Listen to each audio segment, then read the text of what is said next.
Hello दोस्तों, कैसे हो आप लोग। मैं आप लोगों का दोस्त संजीव गिरी। आप लोगों के कहने पे मैं आपके लिए एक आज टॉपिक लेके आया हूँ लॉ के ऊपर फुल डिटेल कि कैसे लॉ में क्या क्या एग्ज़ाम्स है, कैसे करना है, सारी बातें हम जानेंगे आज लॉ के ऊपर। तो आज का टॉपिक है लॉ एग्ज़ाम जो है। तो थोड़ा आप देखो, मैंने पीछे बोर्ड पे कुछ बातें लिखी हुई हैं।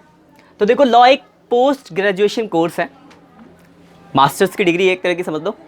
लॉ दो तरह से हो सकते हैं, या तो आफ्टर 12th लॉ कर सकते हो आप, या फिर आफ्टर ग्रेजुएशन। आफ्टर 12th अगर बात की जाए तो लॉ का जो प्रोग्राम होता है वो 5 साल का होता है। देखो मैंने यहाँ लिखा भी है 5 years इंटीग्रेटेड LLB, 5 साल का प्रोग्राम होता है। आपने 12th किसी भी स्ट्रीम से करी है उससे कोई मतलब नहीं है, आप लॉ कर सकते हैं। BA LLB भी होता है, BCom LLB भी होता है, BSc LLB भी होता है। अब अगर मैनेजमेंट के चाहते हो तो BBA LLB भी होता है। मतलब क्या है कि आपको जो 5 साल का प्रोग्राम है इसमें ग्रेजुएशन प्लस लॉ की डिग्री मिलती है। लेकिन सपोज अगर पहले आपका मूड नहीं था, या पहले आपने सोच नहीं रखा था, आपका एम नहीं था, लेकिन ग्रेजुएशन के बाद आपका मन कर रहा है कि आपको लॉ करना है, तो आफ्टर ग्रेजुएशन भी लॉ का प्रोग्राम होता है जो 3 साल का प्रोग्राम है LLB का। ठीक है, लेकिन मैं सजेशन दूंगा अगर आपका एम है, क्लियर है कि आपको LLB ही करना है, तो आफ्टर 12th ही करो, क्योंकि वो आपका फिर 5 साल में हो जाएगा। लेकिन अगर आप आफ्टर ग्रेजुएशन LLB की तरफ, मतलब लॉ की तरफ जाते हो, तो आपको 6 साल लगेंगे, यानी 1 साल एक्स्ट्रा लगता है। तो आफ्टर 12th ही ज़्यादा बेटर है, if your goal is clear that कि मुझे फ्यूचर में LLB ही करना है। तो देखो, LLB के लिए जो एलिजिबिलिटी की अगर बात की जाए, तो अगर आपने 12th किसी भी स्ट्रीम से पास किया है, जनरल स्टूडेंट्स के लिए, जो जनरल कैटेगरी के हैं, उनको 55% मार्क्स होने चाहिए LLB के एग्जाम के लिए, एलिजिबिलिटी टेस्ट के लिए यानी। ठीक है, और अगर आप SC OBC या ST से है तो आपके 45% मार्क्स। अगर आप आफ्टर ग्रेजुएशन LLB कर रहे हैं तो आपके 55% मार्क्स होने चाहिए, किसमें, ग्रेजुएशन में। ठीक है, अब हम कुछ वैसे तो बहुत सारे एग्जाम होते हैं, लेकिन मैं कुछ इंपॉर्टेंट एग्जाम की बात कर रहा हूँ। LLB के लिए 2 एग्जाम होता है, एक क्लैट, एक AILET, एड जिसे कहते हैं। क्लैट मतलब कॉमन लॉ एडमिशन टेस्ट, और यह है all India law entrance test. ठीक है, दोनों में समझ लो, ध्यान से बात को समझना। पहले क्लैट की बात करते हैं, ये भी बहुत ही फेमस है, ये तो सिर्फ दिल्ली के लिए ही होता है। तो हम क्लैट पे जाएंगे, क्योंकि सबसे मतलब एक पॉपुलर या फेमस बोल लो, फेमस एग्जाम होता है एडमिशन के लिए, किसमें, लॉ में, क्लैट। जैसे आप लोगों ने सुना होगा कि अगर बच्चा साइंस स्ट्रीम से है, IIT के लिए एग्जाम देता है, मैनेजमेंट के लिए IIM देता है, वैसे लॉ के लिए क्लैट देता है। तो अगर क्लैट क्लियर करके आप कहीं से भी, जिस 17 इंस्टीट्यूट है इसके अंदर जो LLB कराता है, जिसे हम कहते हैं नेशनल लॉ यूनिवर्सिटी, मैंने नाम भी लिख रखा है, इसके अंदर 17 इंस्टीट्यूट आते हैं, अलग अलग स्टेट में है, वो वहाँ से आपको लॉ प्रोग्राम होता है। अगर आप क्लैट करके लॉ देते हैं तो आपका फ्यूचर एकदम सेफ है, अच्छा नॉलेज, अच्छी प्लेसमेंट, अच्छी जॉब, अच्छी लाइफस्टाइल, एवरीथिंग इज, मतलब आपको क्लैट क्लियर अगर कर लिया आपने, अगर अच्छा उसके थ्रू आपका एडमिशन हो गया है, तो आपको आगे टेंशन लेने की जरूरत नहीं है, सारे काम अपने आप ही होते चले जाएंगे। तो क्लैट के एग्जाम की अगर बात की जाए तो देखो, जनरल स्टूडेंट्स के लिए इसका फॉर्म जो आता है वो 4000 का आता है, और ST OBC और जो SC होते हैं इनके लिए इसका जो कॉस्ट होती है वो 3500 रुपये होती है। ठीक है, इसके अंदर ये देखो कुछ सिलेबस है, क्या क्या चीज़ें आती है। इंग्लिश आता है, जनरल नॉलेज आता है, करंट अफेयर्स मतलब जिसे कहते हैं, मैथमेटिक्स आएगा, और लॉजिकल रीजनिंग आएगा। इनके बेस्ड पे आपका एग्जाम होगा। इसमें नेगेटिव मार्किंग भी होती है 0.25% की। तो आपको इसके लिए अच्छे से तैयारी करनी पड़ेगी, क्योंकि एक हाई कंपटीशन होता है। मैंने जैसे आपको कंपेयर करके बता दिया कि IIT और IIM, तो समझ सकते हो कितना अच्छा। लेकिन अगर मतलब आपका गोल है कि हम मुझे लॉ ही करना है, तो क्लैट के लिए अच्छे से तैयारी करो। क्लैट क्लियर करके अगर लॉ करोगे तो nothing to be worry, future is safe, एकदम मौज में रहेगी ज़िंदगी। अब देखो, अगर आपने लॉ कंप्लीट कर लिया तो लॉ के बाद एक एग्ज़ाम होता है मेंबर ऑफ बार काउंसलिंग का, तो आपको ये भी देना पड़ेगा, मेंबर ऑफ बार काउंसलिंग का एग्जाम, फिर आप मेंबर ऑफ बार काउंसलिंग बन जाएंगे।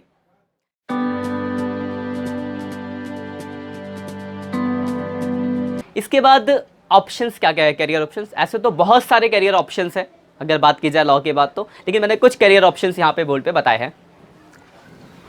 करियर ऑप्शंस देखो, या तो आप गवर्नमेंट एडवोकेट बन सकते हैं, होते ना गवर्नमेंट लॉयर, तो वो बन सकते हैं आप। लीगल डिपार्टमेंट प्राइवेट सेक्टर, जो बड़ी बड़ी प्राइवेट सेक्टर की फर्म्स होती है वो भी अपना एक लॉयर रखती है। कोई कंप्लाइज हो जाए, किसी ने क्लेम कर दिया, किसी ने केस कर दिया कंपनी के ऊपर, तो कौन देगा, कंपनी की तरफ से जवाब देगा, तो लॉयर देगा उसका, तो भी बन सकते हैं। काफ़ी अच्छा पैकेज होता है, काफ़ी हाई पे करती है कंपनी इसके बाद। थर्ड है आपका लीगल फर्म्स एंड बैंक। तो आप लीगल फर्म्स या बैंक जो होती है, जो बड़ी बड़ी बैंक जैसे HDFC, SBI, तो ये बैंक्स भी अपने लिए अब कहेंगे एक लॉयर अपॉइंट होता है कि उनसे रिलेटेड जो भी लॉ कंप्लाइंस हो गया उस लॉयर तो मीट करेगा। तो उसमें भी आप जाते हो, अच्छा खासा पैकेज यहाँ भी आपको मिलता है। पॉलिटिकल कैरियर भी बना सकते हैं आप आपका, जैसे आप जानते होंगे अरुण जेटली जी को, वो एक लॉयर ही थे। तो पॉलिटिकल भी जो बंदा है, पॉलिटिशियंस, उनको भी तो एक लॉयर होता है, उनके जो चीज़ों को कंप्लाइंस, जो भी लॉयर कंप्लाइंस कैसे मीट करेगा, तो उसके लिए उसमें भी आप अपना एक अच्छा खासा कैरियर बना सकते हैं। इसके अलावा प्रैक्टिस इन कोर्ट में प्रैक्टिस के लिए भी, और एक मोस्ट इंपॉर्टेंट, अगर आप फ्यूचर में जज बनना चाहते हैं तो भी आपको एक अच्छा लॉयर बनना हो, मतलब आपको लॉयर बनना चाहिए। अगर आप लॉयर नहीं है तो आप जज के लिए अप्लाई नहीं कर सकते, तो उसके लिए भी लॉयर ज़रूरी है। तो ये देखो, ऐसे तो बहुत सारे कैरियर ऑप्शंस हैं, मैंने कुछ ऑप्शंस की बात करी है। अगर ऑप्शंस की बात करें तो बहुत सारे लॉट्स ऑफ ऑप्शंस हैं, क्योंकि ये जो क्या कहते हैं लॉयर है, लॉ फील्ड है, ये दे दीजिए वाइट कॉलर जॉब, एक वाइट कॉलर प्रेस्टीज जॉब कह सकते हैं इसको, ठीक है।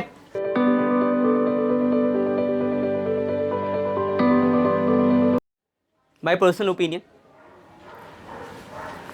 देखो मेरा जो पर्सनल ओपिनियन है, अगर आपने एम है कि आपको लॉ करना है तो आप क्लैट का एग्ज़ाम क्लियर करके लॉ करें। कि क्लैट के बाद जो एग्ज़ाम क्लियर करके आप लॉ करोगे, तो मैंने जैसे आपको बताया है, ये इसका एक तरह से समझ लो एक पॉपुलर एग्ज़ाम है। इसके थ्रू अगर आप लॉ करते हो तो जो लॉ के इंडिया में 17 टॉप इंस्टीट्यूट है, वहाँ पे आपको एडमिशन मिलेगा, और टॉप इंस्टीट्यूट से अगर एडमिशन मिलेगा तो एक लेवल होगा आपका, मतलब future is safe, everything is safe.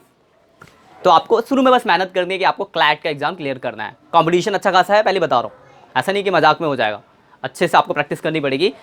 IIT, IIM जैसा आपको मेहनत करना पड़ेगा, क्योंकि लॉ के लिए है। बट अगर आपका एम है कि हाँ मुझे लॉयर ही बनना है, तो अच्छा लॉयर बनना, क्यों प्राइवेट से करके जाके बेवजह में टाइम बर्बाद करना। ऐसा नहीं कि आपको जैसे इससे नहीं होता तो आपके ऑप्शन ही नहीं है, आप प्राइवेट से भी लॉयर कर सकते, कोई एग्ज़ाम नहीं देना, पैसे देने हैं बस।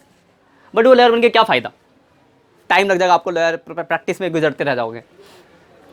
तो अगर आपने एम सोच ही लिया कि हाँ मुझे लॉयर ही करना है, तो ऐसी जगह से कहूँगा भाई कि नाम हो एक, तो दो भाई मेहनत करो, क्लैट कराओ, क्लैट क्लियर करो, ठीक है।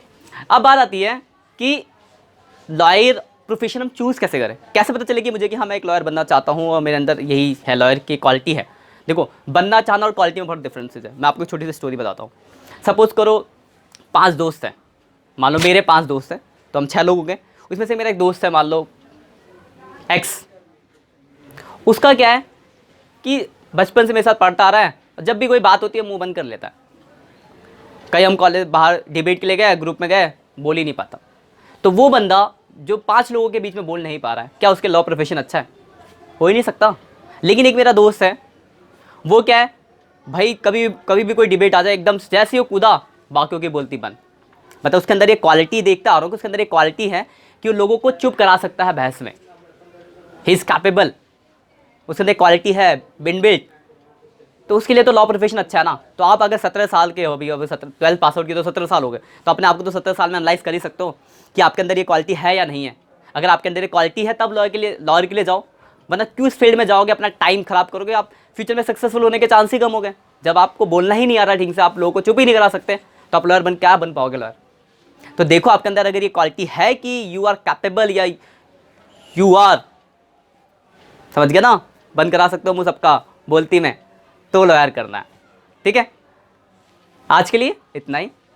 और अगर आपको इससे रिलेटेड जो मैंने बात की क्लैट से रिलेटेड, अगर आपको डिटेल इन्फॉर्मेशन चाहिए कि कौन कौन से यूनिवर्सिटी, मतलब दिल्ली यूनिवर्सिटी जो 17 कॉलेजेस आते हैं इसमें कौन कौन से हैं, तो आप हमारी वेबसाइट पे जाके मुझे मेल कर सकते हैं। मैं आपको डिटेल डिस्क्रिप्शंस दे दूंगा, क्योंकि वीडियो में पूरी डिटेल देना पॉसिबल नहीं होता, कि बहुत लेंदी वीडियो और बोरिंग बन जाएगी फिर, ठीक है। तो आप वहाँ पे मुझे मेल कर सकते हैं। मेरी वेबसाइट है www.sanjeevgiriclasses.com। मैं डिस्क्रिप्शन पे अपने वेबसाइट का लिंक दे दूंगा। और हाँ, कमेंट करके ज़रूर बताएं कि अगले किस टॉपिक पे आपको वीडियो चाहिए और ये वीडियो आपको कैसी लगी। धन्यवाद।